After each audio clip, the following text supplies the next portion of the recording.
Wireless sensor networks use mesh networking to improve connectivity between sensor nodes and enable efficient data transfer.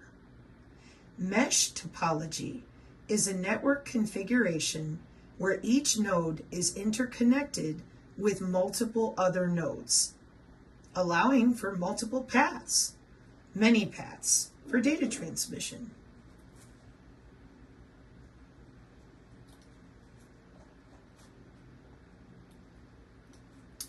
The Defense Intelligence Agency is almost done with JWIC's tech refresh goal to enhance network resiliency. The tech refresh is only one element of the JWIC's modernization drive, which has been in the works since 2021, and further updates are expected to include AI assistance, DIA Chief Information Officer says.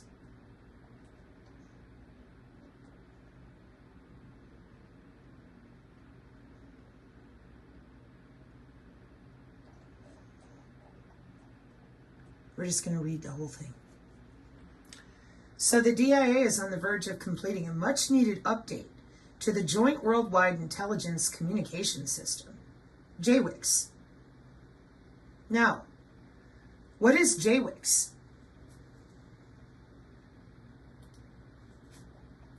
The Joint Worldwide Intelligence Communication System is a secure network that is part of the Defense Information System Network. Purpose: houses top secret sensitive compartmented information. Users: primarily used by the intelligence community, including the DIA and FBI. JWICS is a top secret network that is used for gathering and analyzing data. It is an important part of national security, allowing the U.S. government and military to share sensitive information with other agencies, foreign governments, and coalition partners. The DISN, Defense Information System Networks Core, Technical Core, is provided by the Global Information Grid Bandwidth Expansion, a program that was built between 2002 and 2006. The Defense Intelligence Agency has been modernizing JWICS since 2021 with a focus on enhancing cybersecurity and automation capabilities. And the goal is to catch errors before they cause serious consequences, such as outages or the theft of information, hacking. Oh.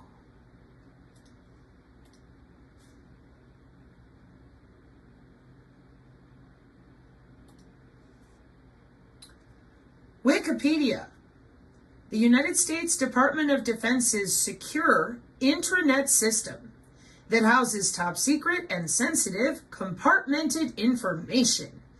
JWICS superseded the earlier DSNet 2 and 3, the top secret and SCI levels of the Defense Data Network, based on ARPANET. Operator: multiple operators, controlled by the Department of Defense. Open to the public? No. Or how would you keep it secure for cybersecurity? JWICS versus SIPRNet and the role each plays in national security. An overview of JWICS and SIPRNet. Joint Worldwide Intelligence Communications and Secret Internet Protocol Router Network are two highly secure communication networks used by the U.S. government and military to share classified information. JWICS is a top secret network used for gathering and analyzing data, while SIPRNet is a secret level network used for day-to-day communication and information sharing. Both of these networks are important to national security since they provide a secure platform for sharing sensitive information between various agencies and departments within the U.S. government, as well as with foreign governments and coalition partners. used almost exclusively by the DoD and the intelligence community. JWICS allows secure information sharing on matters of national security, foreign intelligence, and global military operations. Common government agencies that use JWICS for sharing highly classified information with each other are the NSA, the CIA, and the FBI. SIPRNet is used for secret-level communication and information sharing, commonly used by the DoD and the State Department. SIPRNet allows these agencies to share classified information effectively and securely between other top-secret agencies and different branches of the military and government.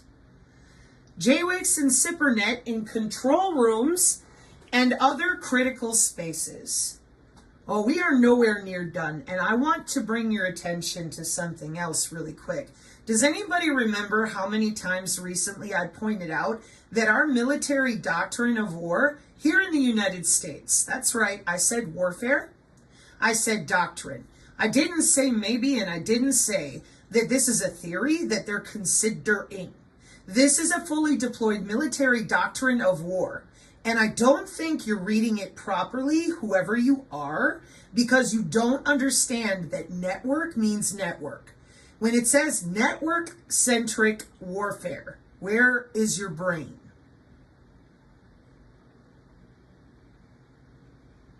Right. Whatever it is you're thinking, you're not thinking computer networking. No way. Nope. So here we are in 2014. This is the other major article that I brought people to numerous times. This is 10 years old. Here's your SIPRNet backbone.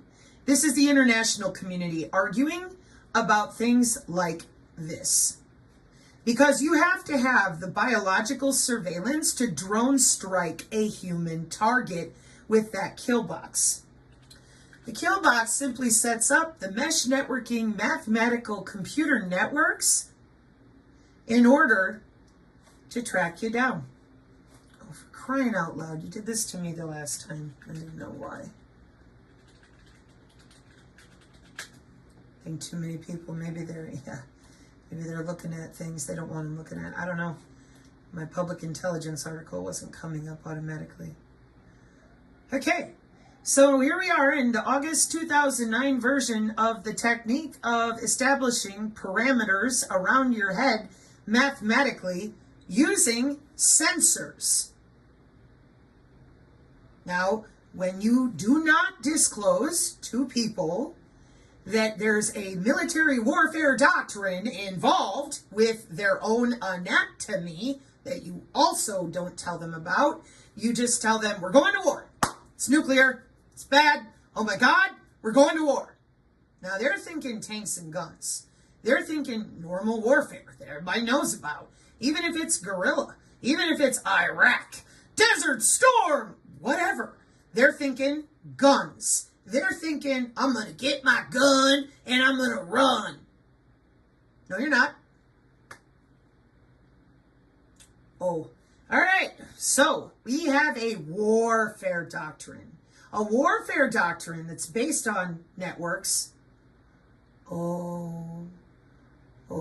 See, now we better start talking about what this really is. What are they talking about? Power to the edge. Computer networking, that's what they're talking about. That's why we're over here reading about your JWICS computer network that was updated in 2002 to 2006. Because the people out there that claim to be truthers and all this, they don't use the right terminology for whatever reason.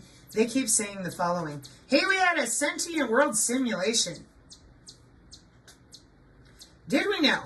Oh, that's amazing. You mean synthetic environment for analysis and simulations, huh? That's incredible. You know why? We don't call it that anymore. Yeah, this simulation, sentient world simulation, platform and structure, that would be this one, see? Okay? Here, it's ResearchGate. Let me open it for you so you understand. Dynamic models, logical compiler, dynamic data sourcing, virtual execution. Yeah, it's computer modeling for like virtual reality. Oh my God, it is? Yeah, it is. But there's a problem. We've been doing this for 50 years with the Department of Defense and all this modeling software. With your digital twins, see other videos for the digital twin component of this. So because we already have computer networking running through human bodies are nodes on a network. What network? Huh, isn't that something? Can you believe that these bodies have been tethered to the cloud since the 90s? No, you wouldn't believe that because that makes no sense to you. You think that your thoughts are private, no one can read your body, etc., etc. That's really cute. That's so adorable. Check it out. 1999. What is this? Well, it's mandated by the Federal Communications Commission, and it uses biomedical telemetry and frequency bands that we also use in electronic warfare. So this medical implant communication system for pacemakers, for the vice president, and whatever else is remote. It is wireless. And instead of telling people that, we said, oh my God, you have a Mac ID? We don't know what you're talking about. Well, that's really weird because the Mac layer's right here underneath human body communication that is mandatory worldwide. Since when again? 1999. Excuse me? Yeah, I think it's time to tell the truth about connecting human bodies to the cloud. And I can tell that given this is a warfare doctrine, that it's computer networking with drones and mesh networking with sensors for the warfare doctrine, the network-centric warfare doctrine. And instead of dealing with that, given the Pentagon's been dealing with it since 2021, you lied to everybody. You didn't tell them the sentient world simulation is actually the global information grid. So I'm going to show it to you now. I'm going to prove it to you right now. Leave the links here for those of you who want to know, because it looks like you don't want to know. I've been talking about the same autonomous drones directive from our college textbook for over 2.5 years. Why? Because I found human bodies connected to this directive inside the college textbook, and it's a college textbook. So I was like, that's a real directive? How's that possible? So me being me, actually wanting a real answer. I don't want to hear patent, quantum dot. What the hell is NASA doing under the skin? In 2011, the publication date is accurate. Oh, JWICS, CWICS, JWICS. Wow, boy, this is complicated. If I had to pass super secret, crazy high security data on a network, I'd probably use the Department of Defense. Yeah. And if I was using remote physicians, quantum computing, and ultra-wideband human body communication, I'd probably need top secret, SCI, TSSCI, compartmentalized, make sure the data doesn't leave the body, and it's for Dick Cheney's pacemaker, remember? So given that's, you get much more top secret than that. What do I mean? Well, see, human body communication means that we're using your body as the transmission medium. Means that we're routing the signal right through your skin, and we're using your body only. We're not using radio frequency, nano, nope. We're just using your skin, your bone, the way you walk, the way you breathe. You're electrical. And you don't know that because everybody just pretends that they're in the 2nd grade. And the reason they do it is because they have jobs. It's not because they're stupid. It's not because they're dumb. It's because you, whoever you are, rather than reading what I'm showing you and dealing with the reality you live in, you'd rather believe in aliens or maybe just some crazy ass religion.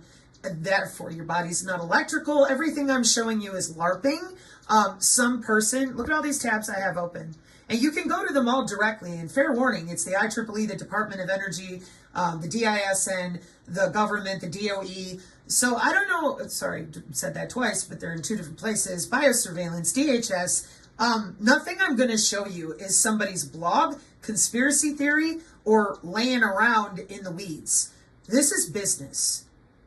See, in 2007, Vice President Dick Cheney ordered his doctors to disable all wireless signals to and from his internet-connected pacemaker.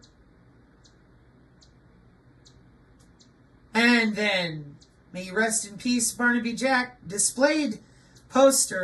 going to display at the DEF CON, but he mysteriously died in his bed from drugs his family claimed he was not into. And so he never got to deliver his DEF CON speech about how it was easier to hack a human body than hacking a vehicle. Back then, 2011 and 12. Yeah. So, the 2011 and 12 comes and goes, and your Purdue University was working on the Sentient World Simulation. Yeah, the same Purdue University that was working on this for the modeling software and the virtual worlds and all that stuff. Yeah, that's the same Purdue University that handled human body communication. They're also the same Purdue University listed here in the same article with Dick Cheney's pacemaker, explaining that the method of sending signals directly through the body is right here in Nature Journals, Electroquasi-Static Human Body Communication.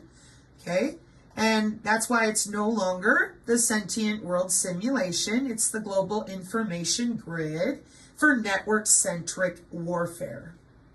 We're using networks. We're using all sorts of networks, including the JWICs, for things like DHS's under-the-skin surveillance. You heard me. I said under the skin. Yes, I did. That would be intra-body communication. Here it is at Langley in 2011. Intra-body communication is a wireless technology that uses the human body. Yeah, there ain't no other words there. I'm sorry. I know it's tough. I know. I hear it all the time. But they love us. They would never. They've been at this since the 90s. So I appreciate your emotions. I also appreciate you've probably been traumatized, lied to, led down rabbit holes. I'm sorry. This is your human anatomy. It's the blood flow of your veins and arteries, because this is war. This is a warfare doctrine. If we gave you a wearable like an Oura Ring or a Fitbit, you'd take it off. If we were using some special chemical or electrochemical Clathrin dot SM71 cesium, if it was just one of those vectors, well, it wouldn't work because you cleanse it out or you block it. Use your whole body. Your entire body is the transmission medium. And the intra-body communication that's been around since 1995 and 1996, see other videos, is a wireless technology that uses the human body as the transmission medium to do what? To create body area networks. Wireless body area networks. Oh, wow, that's really interesting, isn't it? I mean, it should be. If you don't know crap about what I'm telling you, I hope you do, but if you don't, this should be rather interesting to you. This is the number one thing they've made excuses not to talk about. There's a reason for that.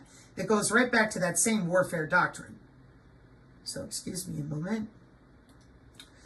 So here we are in the Global Information Grid out of our network-centric warfare doctrine. Let's see what it says. The Global Information Grid is defined as a globally interconnected, end-to-end set of information capabilities for collecting, processing, storing, disseminating, and managing information on demand to warfighters. The Global Information Grid includes owned and leased communications and computing systems and services, software, including applications, data security services, other associated services, and national security systems. Oh, okay. What are you? Oh, the DoD chairs the committee, and we get membership from representatives from the agencies with voting privileges.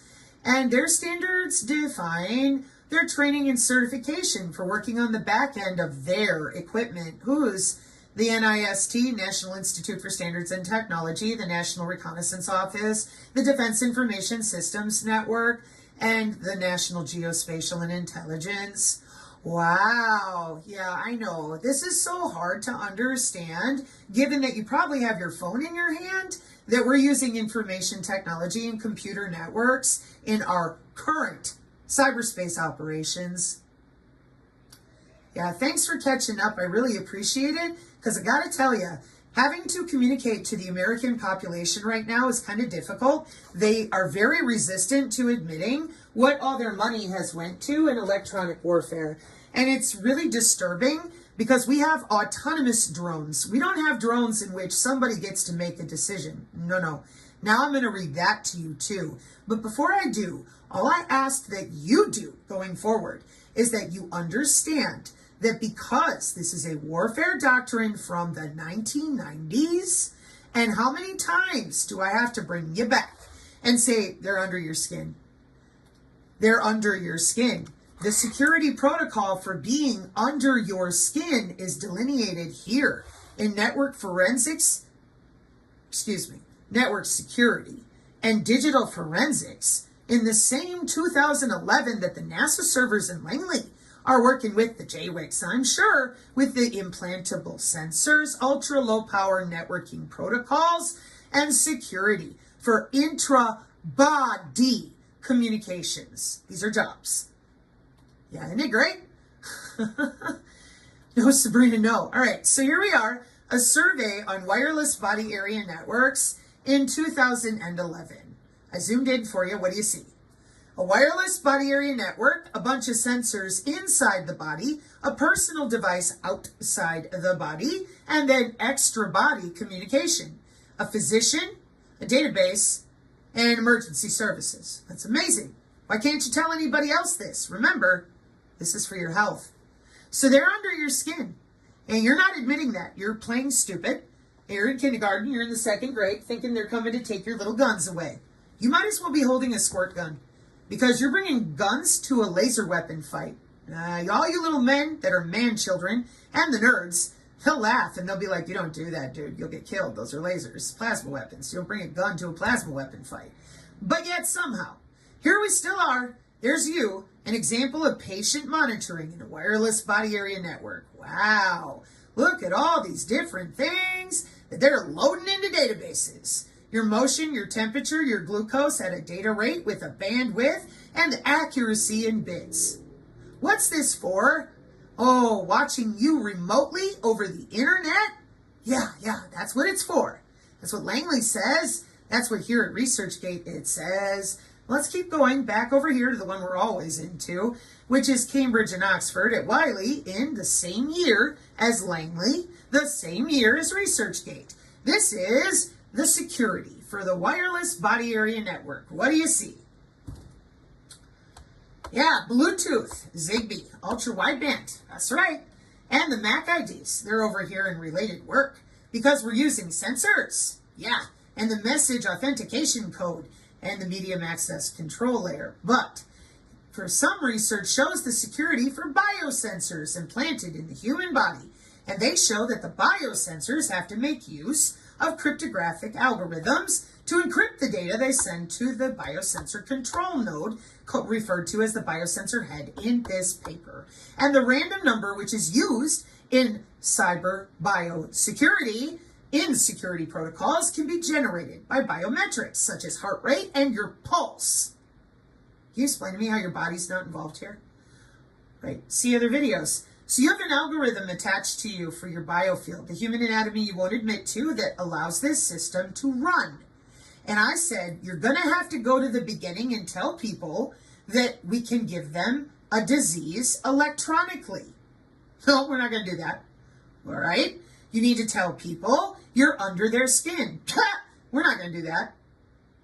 How long have you been doing this? Doing what? Biological surveillance under the skin with the Department of Homeland Security? Well, I can tell you for sure you've been doing it since 2011. But we know you've been doing it longer than that because of the FCC. The the ones who cleared the way for you in order to have access to all these bodies, but not without cybersecurity.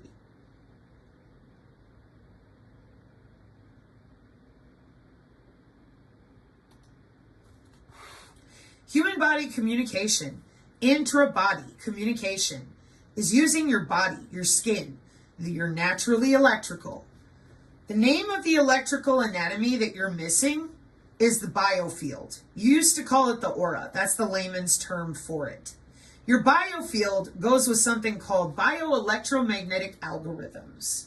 That's why what I'm reading to you might seem foreign, but to these people working these jobs in electronic warfare and national security, they know damn well what this is. And because I have to also clear up some other rumors on the X, I'll come back to that. But we use machine learning. We use predictive analytics. We use feature values with your digital ID in cybersecurity since 2011. And you might get a wrong disease if the wrong data is sent to your biosensor nodes. Where are those? The ones you keep lying about and telling people, oh, I have no idea what you're talking about. They're right there. Low data rate, wireless personal area network. What's this? Well, this is your butt on the cloud. You're over here at 802.15.6 as your whole body. The wireless sensor mesh networks around you, those are right here around you, next to your body. I wish to point out that this 802.15 working group includes everything you see here, the Bluetooth, the MAC IDs, all of it. Oh, yeah, I mean, if they would have told you these are jobs in cyber biosecurity, and they would have admitted that we have wetware on the back end of a telephone, as in your cell phone. It's not a joke.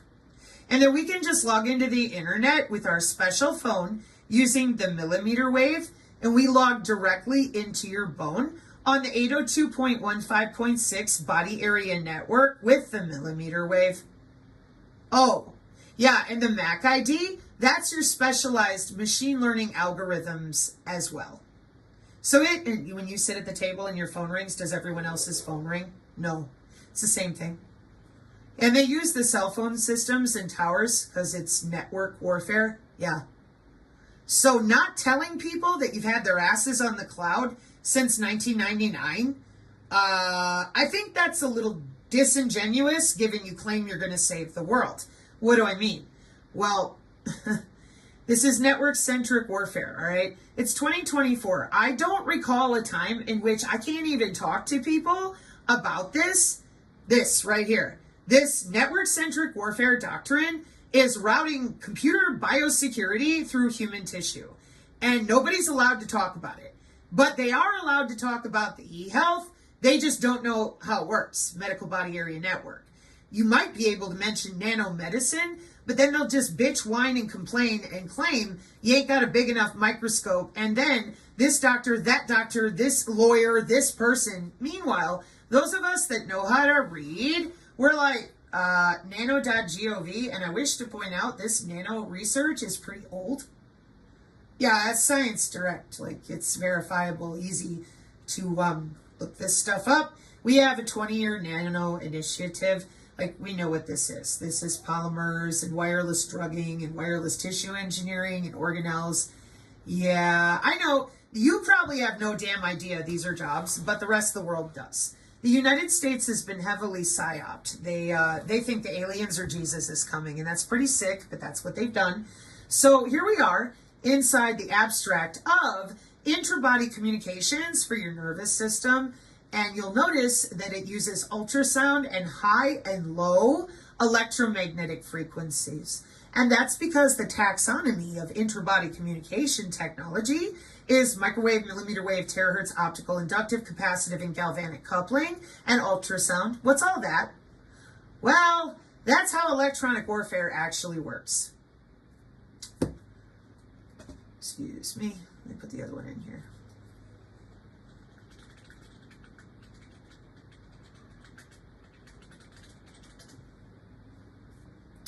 How does electromagnetic warfare work? It uses the electromagnetic spectrum. Do you call your microwave supernatural? Probably not. When you get in the car, do you call your radio supernatural or paranormal? That's kind of funny, huh? That you're not afraid of your radio. You know that it's using parts of the electromagnetic spectrum that your eyeballs can't see. But when it comes to electronic warfare, it's only for tanks and planes. And like I said, when you go heat your coffee in the microwave, do you play stupid like it's magical and you don't know how it works? Probably not, right? Because that would be embarrassing, yeah? Okay, so why are we doing it here? We're using radio wave, microwave, millimeter wave, infrared, visible light, ultraviolet, X-ray, and gamma ray for electromagnetic warfare. And under the skin in the taxonomy of intra-body communication, we got microwave, millimeter wave, terahertz, optical, inductive coupling, and ultrasound. Under the skin. Yeah, little biosensors that electrocute or magnetize you from within for cyber biosecurity.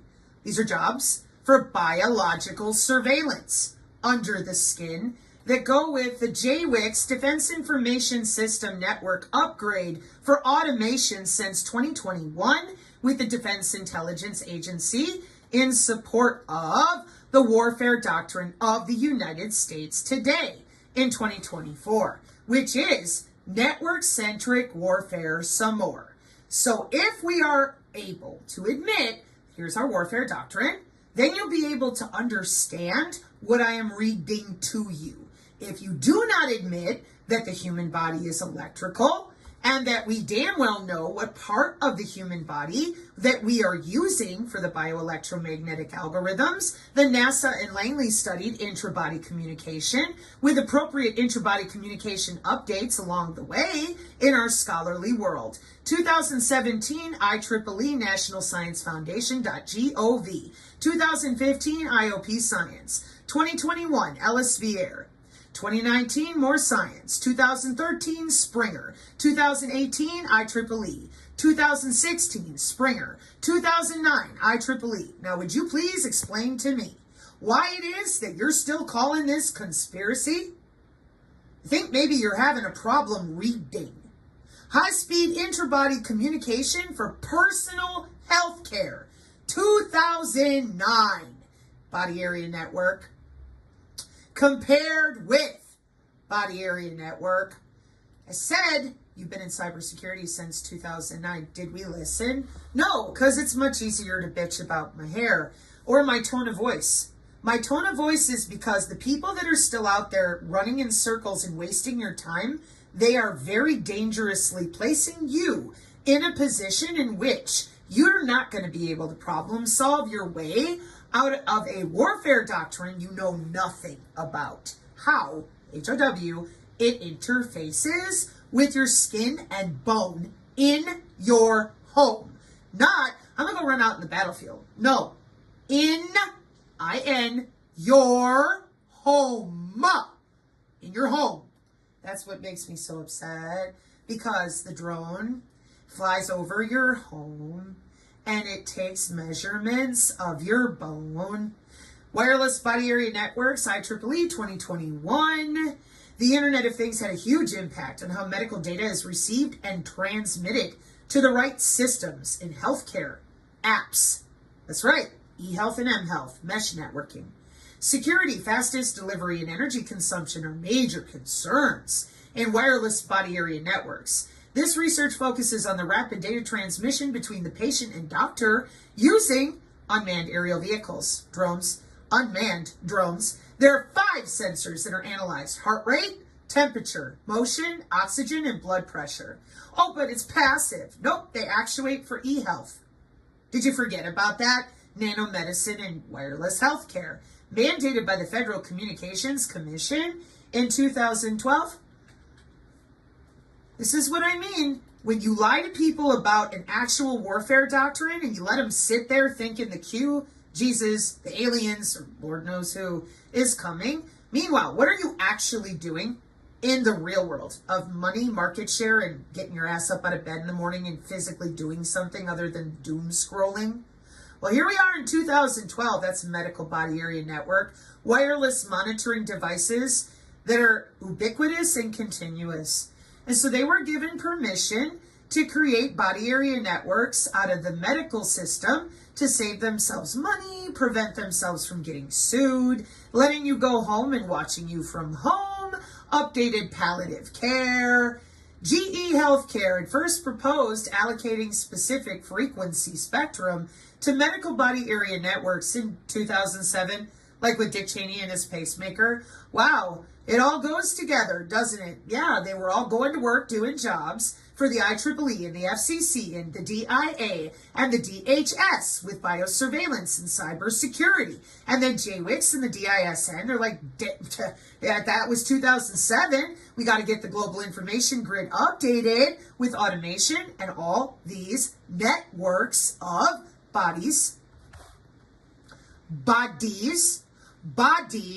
all these networks of bodies. Now we're in 2009 at the annual International Conference of the International Electrical and Electronics Engineers Engineering in Medicine and Biology. Yeah, they're not working on computers. They're working on medicine and biology. Isn't that something? You've never heard of that before, right? Well, here we are in 2013, a molecular communication system model for particulate drug delivery systems with your IEEE biomedical engineers.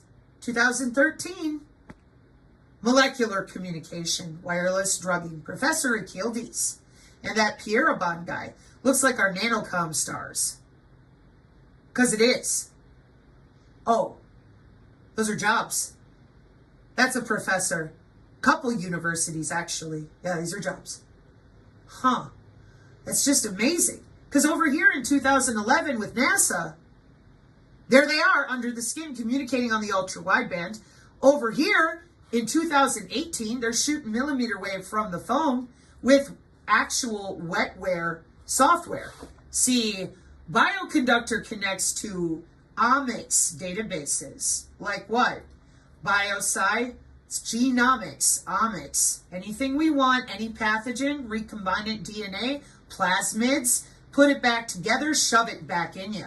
What's a plasmid? More importantly, the DNA plasmid molecular cloud refers to a digital repository, a big old accessible database. Specifically, the molecular cloud platform where researchers can share and access DNA plasmids.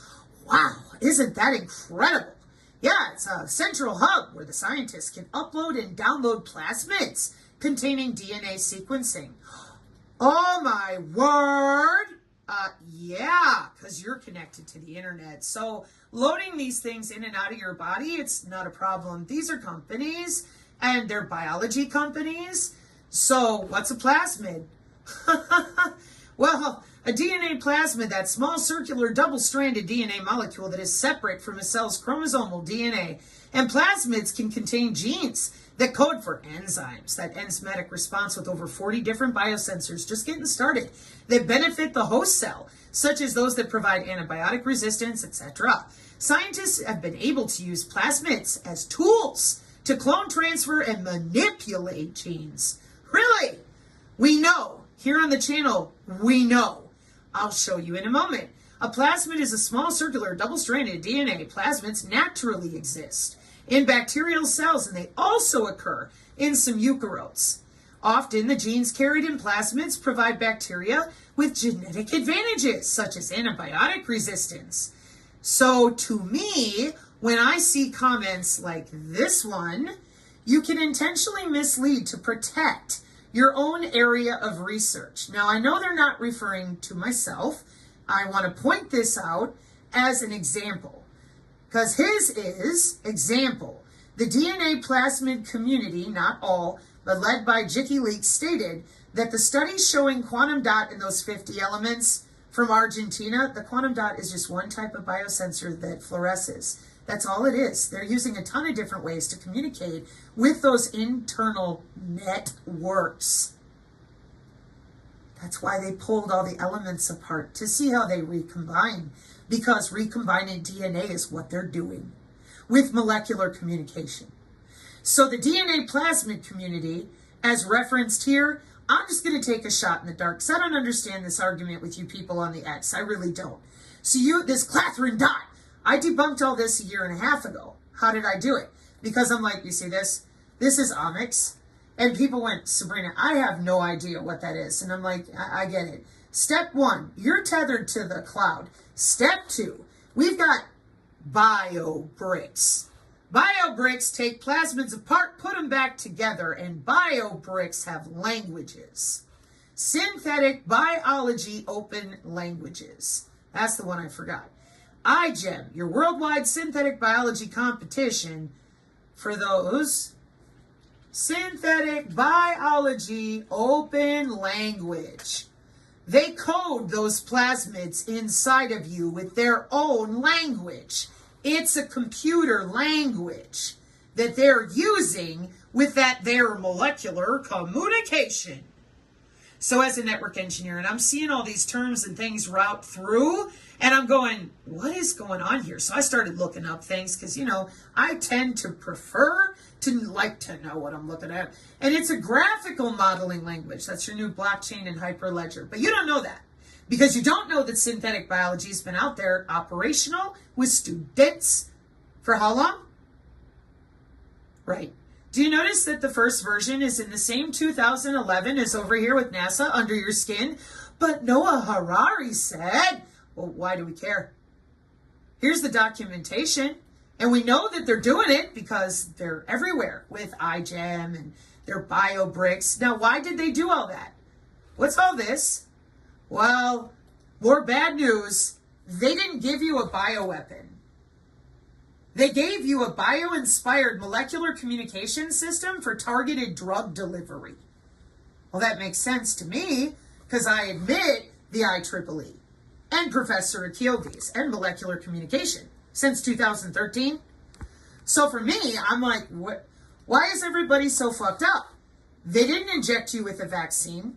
They gave you a bio-inspired molecular communication biocyber interface for human augmentation.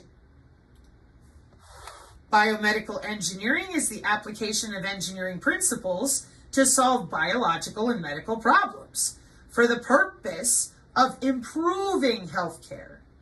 And right away in the biodigital convergence, you learn in biotechnology in 20 years of doing this that they're very busy with cognitive neuroscience and tethering your body to the cloud, which they already did a long time ago. So they're keeping databases and they're using epigenomics, proteomics, metagenomics, genomics, metalomics. What is all this? Omics. Shotgun metagenomics is next-gen sequencing, DNA recombinant sequencing. What's that? Everything in your body. All these omics are the collection of biological sciences that study the components of a cell or the process that occur within an organism at the La Quinta Columna appropriately researched atomic molecular level. And that means that they see it all. That means that I'm not getting wound up in only clathrin dot, cesium, or any of that. Why? Well, these are plasmid vectors. They work a bit different, and you got biosensors to deal with, and we're just not wanting to deal with that. And I don't know why. Could it be that people might be a little, tense when they find out you've been under their skin using the way they breathe and move to write an algorithm for how their cells will or won't participate in the white blood cell response of our immune system by hijacking our interstitial fluids for nanomedicine for 20 years plus, logging in and out of the body with intra-body communication. And instead of telling a single person in the whole damn nation, oh, you're just going to work, it's for public health database security, public biological database security. Right, Vax Choice? That's right. So why aren't people being told properly that cyber biosecurity isn't new? Been around since bare minimum 2009 and 2011. Why are we lying? Why are we telling people this is not real, the nano's fake? Why are you doing that? Well, equally telling them you're going to save the planet.